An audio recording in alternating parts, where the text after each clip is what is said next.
First of all, I want to draw out for you the mother. Mothers are beautiful. Amen. They are really beautiful. For one real reason. They cry for anything. Any reason they cry, man. You could find a piece of wood in the gutter, a piece of old raggedy wood, just a piece of wood, and you don't even have to wipe it off. Just take your little penknife and put a nick in it, and just carry it on home to her, and say, look, Mom, see what I made for you? Your mother will say, oh, my goodness. You made this for me. You just come here. I'll forgive you for everything. See, that's where mothers have it over fathers, man. Because you take that same piece of wood, give it to your father. Dad, I made this for you. What the hell is this, a piece of wood you found in the gutter? Get that thing out of here. Yeah. That's why fathers don't get good presents, because they don't cry. Huh? Father's Day comes, right? What happens? Every father's got to tell everybody, you know, today is Father's Day, for crying out loud. Mother's Day, you break your back, man, buying, working to buy some presents. Father's Day, you go up to your father, Dad, give me 35 cents. I want to buy you a pack of cigarettes. And then you smoke half the pack coming home. And that isn't even his brand. All fathers fall asleep watching the television set. Haven't met one yet that didn't fall asleep with one shoe off, propped up on the sofa, and just snoring. 3 o'clock in the morning. And you come in the house and the television set's going, and you walk over and turn it off. Click. Turn it back on. I was looking at that. Dad, what are you talking about? It was Conrad. Leave him on. He's a hell of a detective. A mother's greatest weapon, though, is not crying. Mother's greatest weapon is her voice. Didn't I tell you not? If that voice is within 30 feet of you, it will decalcify your whole spinal column, and you will drop to your knees and say, please, Mother, I'd rather you hit me than scream at me. Mothers always say, you're going to drive me to my grave. Fathers always say, I'm going to drive you to your grave. And the father's sound is different too, although it is a great weapon for him. Father's voice is, oh. I remember the three of us as kids used to sit down and watch television, man. He'd just walk into the living room, 5'11", 230 pounds. Okay, man, everybody spread out. He's gonna hit somebody. No sense in letting him get all three of us in one shot. Everybody spread out. Let's go, let's go. And he would always chase one kid. Come back here, which is a dumb statement to make. What does a parent really think? You think because you say, come back here, the kid's gonna stop and come back and get killed? Everybody's not dumb. I've seen some dumb parents in my life, man. Dumb because they said to some kid, go get me something to beat you with. Now, what kind of a statement is that to make? And I've seen kids dumb enough to go out and rip up a tree and bring it back here. Go on, beat me to death, Dad. My father ever said that to me, I'd tear off the corner of a piece of paper. Here, go on, way off. Go on, tear me up, tear me up.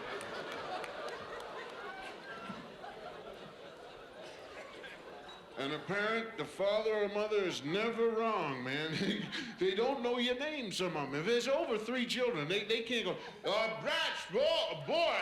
stop that.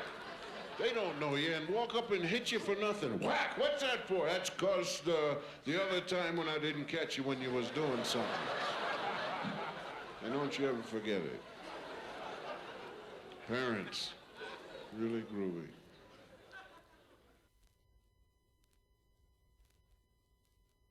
I'm probably the only living husband that wins an argument with his wife. You know what I do? I'll tell you my secret. When we argue, I cry first.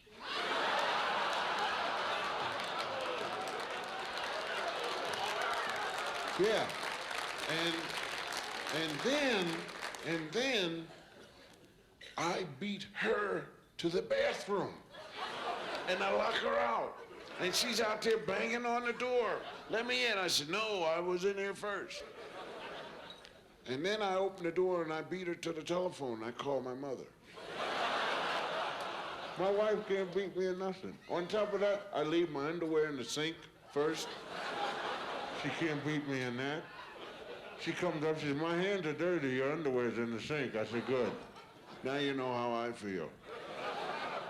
Do you ever go up to wash your hands in these things with the bubbles floating in the sink? And your hands are standing, you got gunk all on your hands there. And you know, how are you gonna pick them up? You don't know how to wash your hands and leave the water clear. I leave my socks strung across as she hangs herself when she walks in the bathroom. I pay my wife back. Everything she does, I do. First time I got married, I almost got my neck torn off, man. Walking into that bathroom with the nylon strung across the doorway. Just, I pay her right back. Yes, and I love it. I have my own hair dryer. And she talks to me and I say, what? What?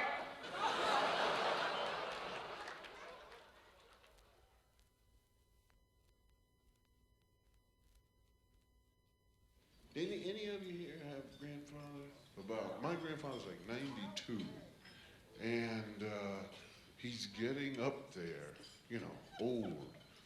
And did you ever talk to your grandfather when like you've been away for a long time, and the only conversation you can get from him is like, you know who died yesterday? No, who did, Grandpa? You remember S.C.'s son's brother, Dick, used to live up on the hill, played ice skating and roller derby, and was a third cousin of Frank Johnson, who passed away 2 weeks ago, and said he'd live longer than me.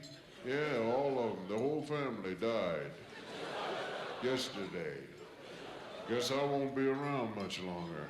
He's been saying that for 50 years now. Guess I won't be around much longer. But every time I see him, you know who died yesterday? No. A lot of people. No, my grandfather was really cool. He was the one, he taught me how to drink coffee out of the saucer. Really cool, man. We used to sit down in the cellar drinking coffee out of the saucer. He was really good at it. He said, he just take this coffee and just... And I said, right. All over me and everything. Takes quite a thing to do. He taught me how to smoke cigars and everything. He started me smoking cigars when I was 12. I said, what do you smoke cigars for, Gramps? He'd keep the worms away. Get rid of them worms.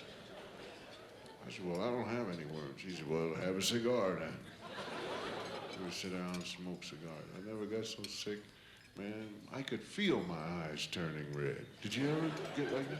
I don't drink. I never had a hangover or anything, but I felt my eyes getting red from cigar smoke. And his wife wouldn't let him smoke upstairs. He had to smoke in the cellar down there while he was always fixing the furnace. And my grandfather would always take 50 cents. You know that record? I don't know if any of you heard the record, Little Old Man. Well, that was dedicated to my grandfather because he used to put me on all the time. And a grandfather can talk to you and hold your attention for 900 years by just holding a quarter in front of your face. Now you take this quarter. Yeah. Let me have it. No, not yet. I'm gonna tell you what to do. Yeah, I'll do whatever you say. Just give me the quarter. No, now you take this quarter and you put it in the bank. Yes, I'll put it in the bank. Give me the quarter. Hershey bars, that's the baby rule. Then buy 6 pretzels with some mustard on it and be able to chip in for a baseball. You take this quarter and you put it in the bank. Yes, please give it to me. I listened to Gramps for about 900 hours just for a quarter. And then take it right to the store. Give me 12 of these and 6 of these and 14 of them. Poor guy that ran the candy store, we probably drove him crazy, man, walking in there ordering things. And it seems like every guy that owns a candy store doesn't know what you're pointing at. It's a whole comedy routine between the two of you. Give me one of these. No, over there. This one. And these, but don't put your hands on the candy. Well, what do you want? I want 6 of the red ones with the iron stripe on the side there. This one? Yeah. Now give me one of them. They're 5 for $1. Oh, well, wait a minute. Give me the other one on the side, the other green one. This one? No, underneath. See where your hand is? Yeah, not there. Now move over to the side, right. Now, that's the one, but right here? Yeah, how much are they? How many do you want? Because my back is hurting me. Yeah, keep him going. And then you bring in soda bottles. The 2-cent soda bottles. And the guy said, where'd you get them bottles from? I got them from this store, believe it or not. I never saw you in here before. Well, I got them from here when you were drunk one night.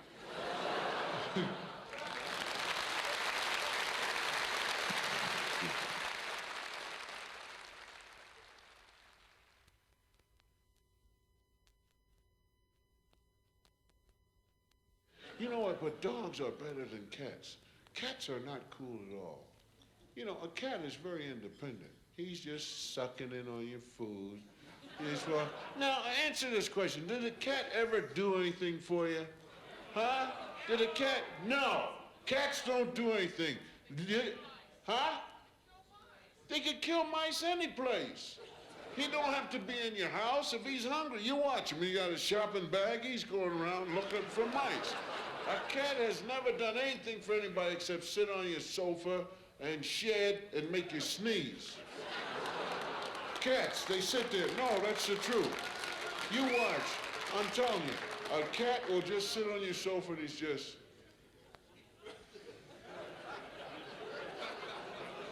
You can't say to a cat, come here, Fido. If you do, the cat will say, what? See, I said, come here. You're not talking to me. I was just sitting here on the sofa, man. I'm watching television right now. Got any more catnip?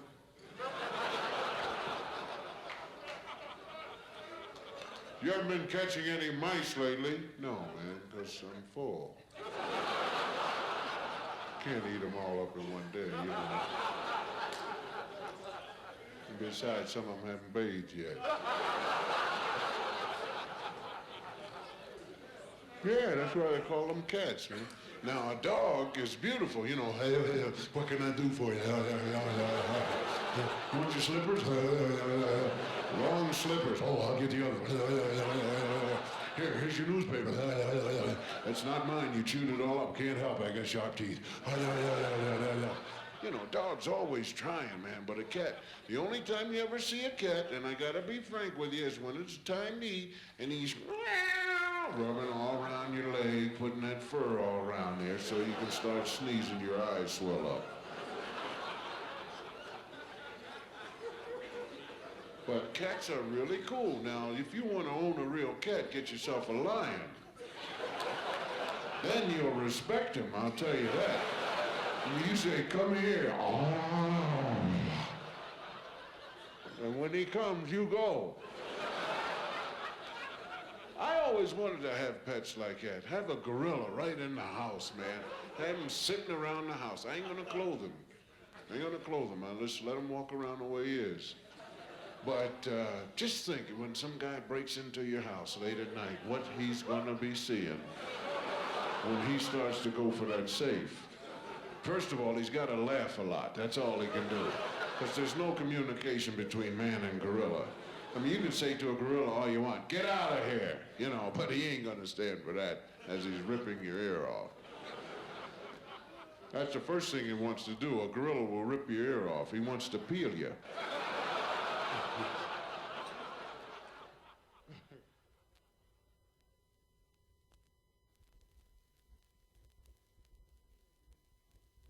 How many of you out there own a sports car? Yeah. What do you have? Mustang.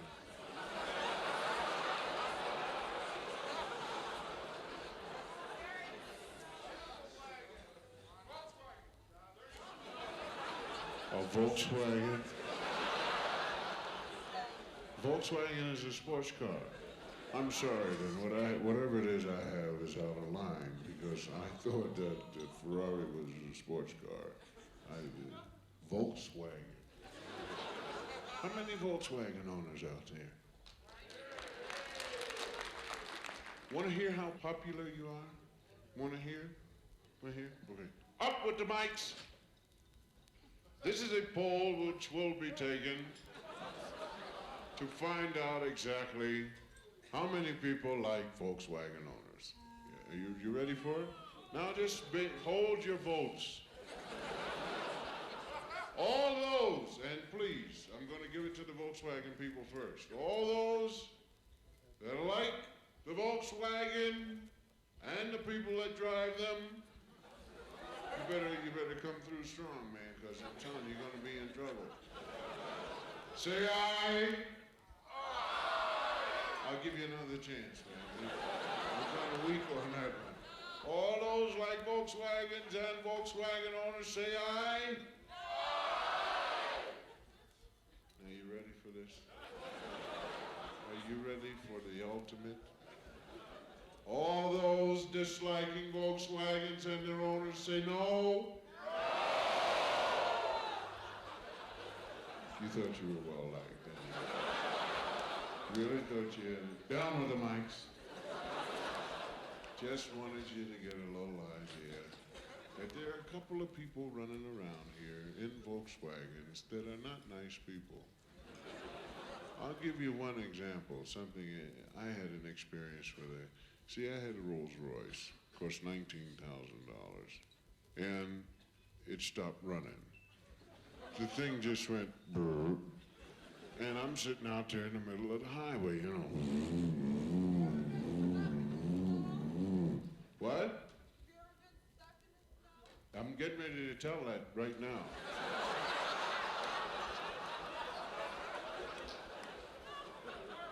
Were you listening to me when I started talking about that? Huh? Okay. But do you have a Volkswagen? Mustang Sally. Gotta slow your Mustang down. No, Mustang's groovy car. Yeah. I guess they're groovy. I don't know too much about them. I see them coming, Mustang. But the VW people are not nice. Because I was stuck in the snow. I really was, with the rolls. Yes, it is, being stuck in the snow and freezing to death. It's gangs of fun. I was just sitting there saying to myself, with my fingers hurting me because it was very cold, and my feet saying, when are we going to get some warmth? I said, gee whiz, this is gangs of fun. Pretty soon I'll be dead. This is really gangs of fun. I was gangs and ganging of fun. Funning in gangs. So here comes a guy in a VW. Now, it's bad enough that I have an $18,000 car that will not go. But here comes a guy with a $1,400 special, supercharged up radio heater white wall tires and Blue Book. And he's going, doesn't go past me like he should, stops the car. We get 100 miles to the gallon, too. If the fan belt breaks, we use a rubber band. That I don't need from anybody. I don't need that from people. You know, it's just out of line. See, but a Volkswagen owner will not tell you about when they're driving down the highway, how when the truck comes from an opposite direction, how do you wind up in the ditch? And you haven't even turned the steering wheel. You know, how do we get in the ditch? I don't know, the cars are afraid of trucks, that's all it is, Joe. They won't tell you about how they're barred from the Golden Gate Bridge because they keep changing lanes without moving the steering wheel. They don't say nothing to you about why you gotta roll the windows down before you, when you get in the car and you close the door. Because if you don't, if the windows are up, your brains smash against the window and you have to go to the doctor. My brains just fell against the window over here. What happened? Well, it's to close the door on a Volkswagen. They don't tell you about if they have a head-on collision with a dog, they lose. No, all they know is 100 miles to the gallon.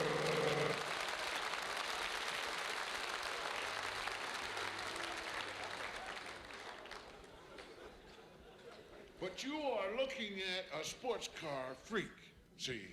Freak old time with the sports car.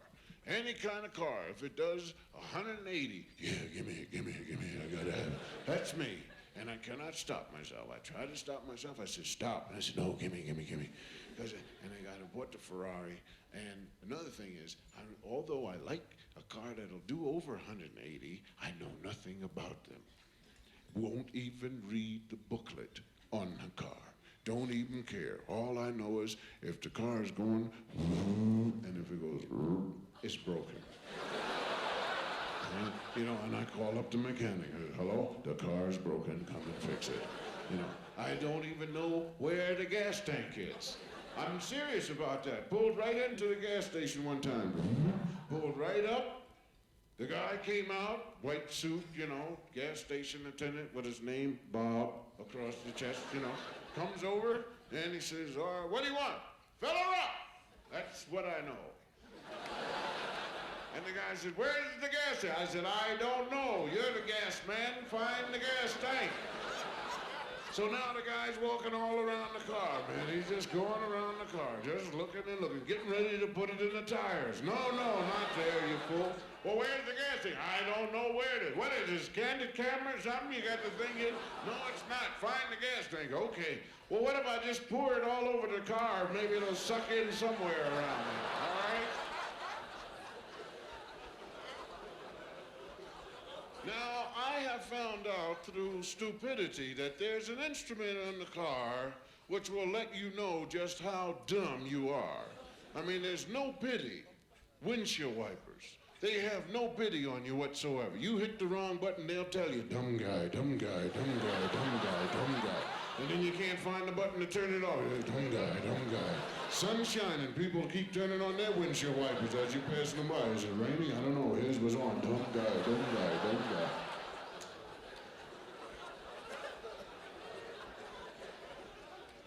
The Ferrari is such a fast car that when you buy it, they automatically give you 12 speeding tickets. Now, this is not a bad thing because all you have to do is whenever you get caught, all you have to do is just put it in the basket. They have a long handle on the basket. When they pass by, you just put it in there. I cannot figure out where they come from, though.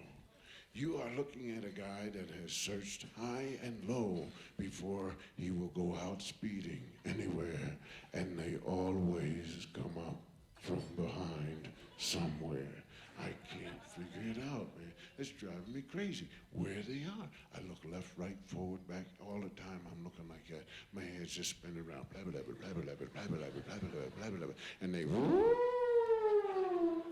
I'm telling you, one time, my car broke down. I called a mechanic, and the mechanic came over, had a white suit on, Bob, you know. Opens up the hood, and he looks inside, and he's talking all that. Well, your cracker meters are all underneath the rokers and the sack and the hagrid, and you got the dual labbers, you know, with the camshaw rink back and all the carburetors underneath the illuminator and the beamer hater and all the gravity, hagrid. And I said, yeah. I said, what's the matter with the car? He says, it's broken.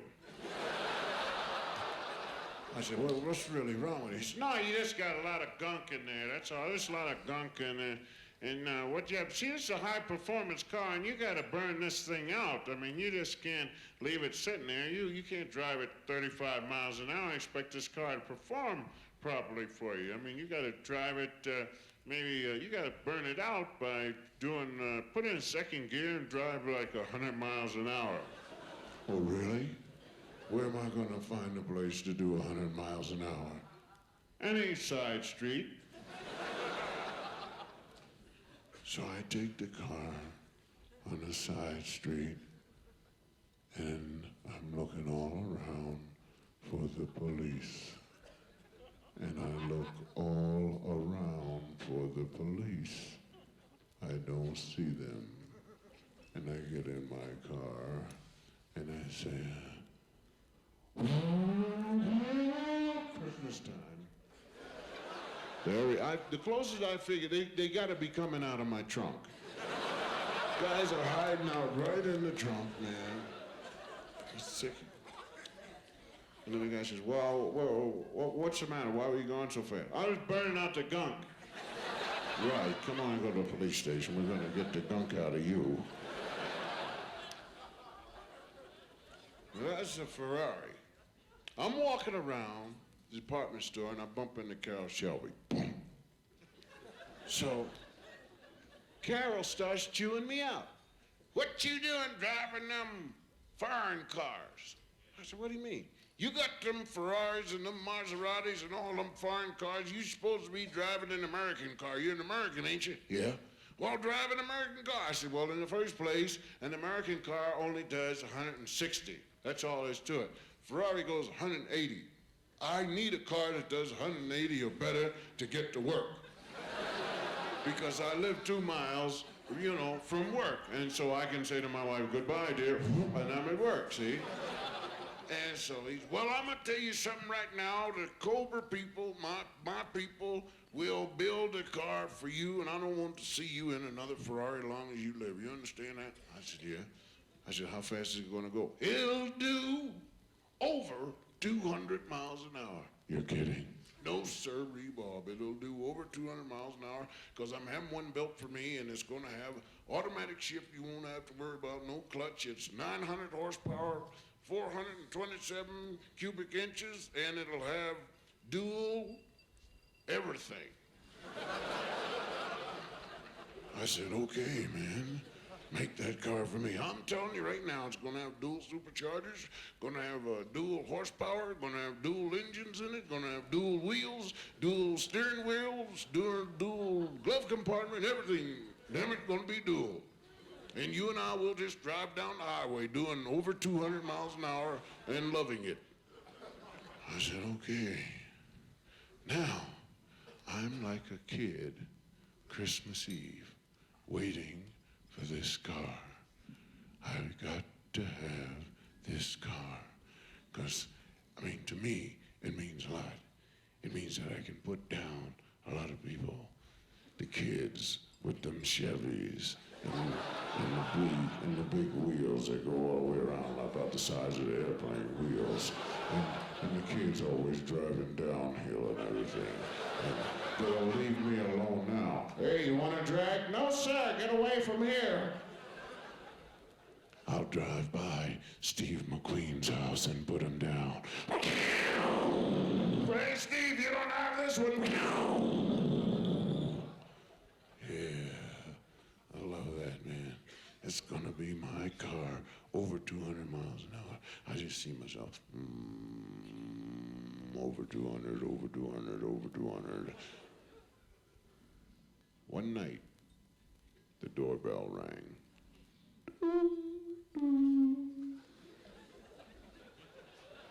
That's my doorbell. My wife had that doorbell put in. That wasn't my doorbell. See, when we had the house built, I put in my own doorbell, which I thought was really groovy. And it is, it's cool. I get tired of when you push my doorbell, it says, somebody's at the door. That's very hip to me. I love that, man. And the houseman comes up to me and says, Mr. Cosby's a man out there with the Cobra. What? The Cobra? You're kidding. No, sir. Have him come in. So the guy walks in, and he's all dressed in black, and he's got his name across the thing. That's Bob. Yeah. How'd you know? Did you meet him before? Met him? Bob, across. And he says, here are the keys to your Cobra, Mr. Cosby. Is it outside? Yes, sir. oh man, give me the keys. And I ran upstairs and I changed clothes, put on my Italian racing shoes, and put on a shirt with an ascot, and I put on my scarf, and it was starched, going straight back. And I had my hair all starched and going straight back. Look out, Snoopy! And I come downstairs, and I go outside, and I look, and there she is, all blue. And it's got chrome pipes coming out of the engine, wrapping all the way around the car, forming into a roll bar. And on the hood, there's a hickey. That's where the superchargers live, right there in that hickey. And I said, oh man, my car. Oh, and pipes coming out, the exhaust pipes just coming out, shooting out 18, 19 diameter inches, cubic centimeter pipes. Wait till them kids in the Chevy see these pipes. They'll go crazy. They'll say, oh wow, look at them pipes, man. This guy's got pipes coming out of his car. Oh wow. And I opened the door. And I got in the car. My car. Ooh, I love you, car. And I kind of just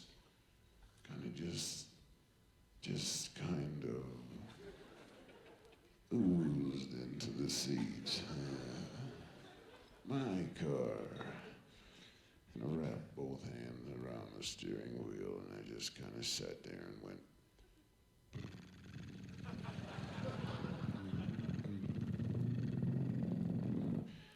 And the guy said, why don't you start it up? Yeah, I forgot all about that, man. And I put the key in. And right by the key, there's a gold plaque. It says, this car is made especially for Mr. Bill Cosby by Carroll Shelby and Company. 900 horsepower, 427 cubic inch engine, dual superchargers, dual everything, and will do over 200 miles an hour, and is faster than anything Steve McQueen owns. And I looked at the speedometer. The speedometer starts at 0, goes all the way up around to 200 M.P.H. And under the 200, there's still more room, and the words, oh wow.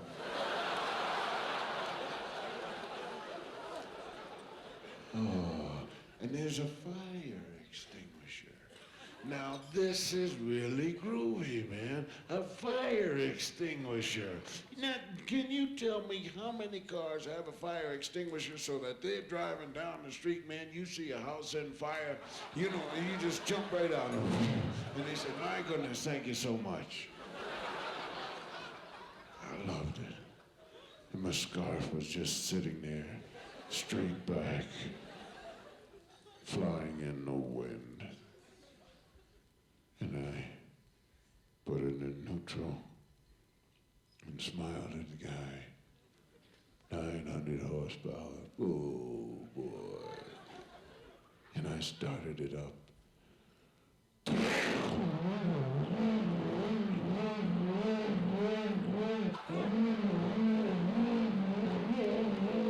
And I turned it off.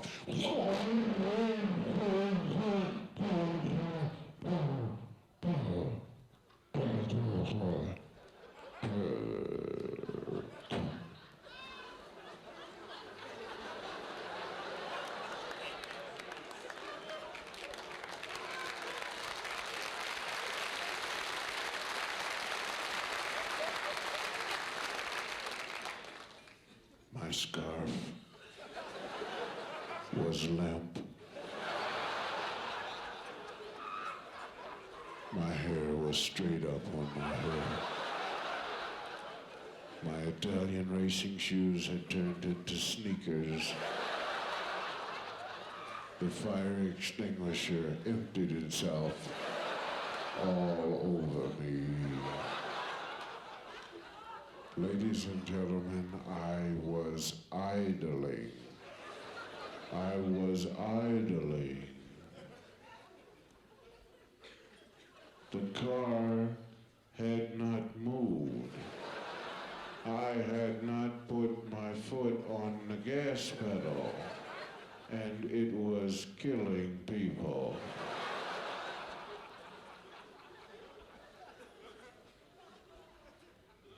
My body says, get out now, or I will not be with you. But the mind and the body do not get along well, and so the mind's ego was at stake here. Manhood. I couldn't let this man know that I was scared to death. I couldn't let him know that I went along with the fire extinguisher.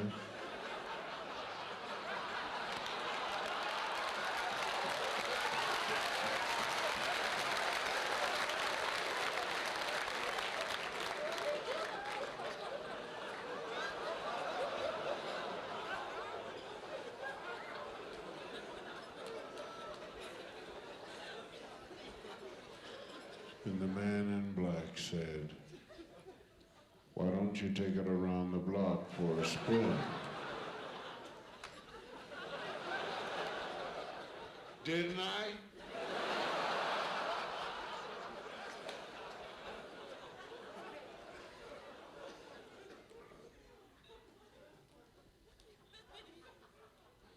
I pulled the emergency brake back as far as it would go.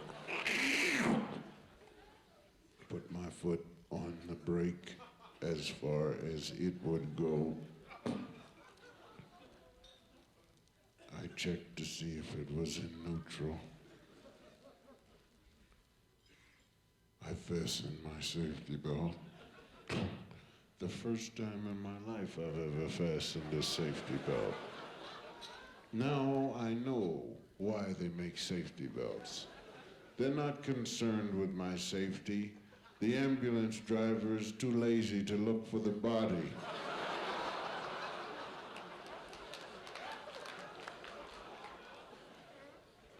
And I started the car because I don't know any other word for it. Up.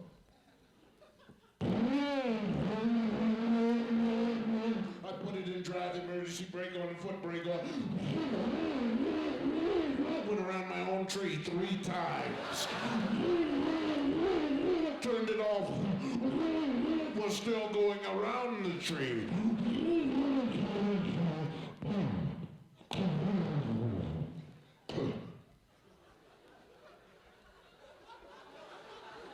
My scarf had left me.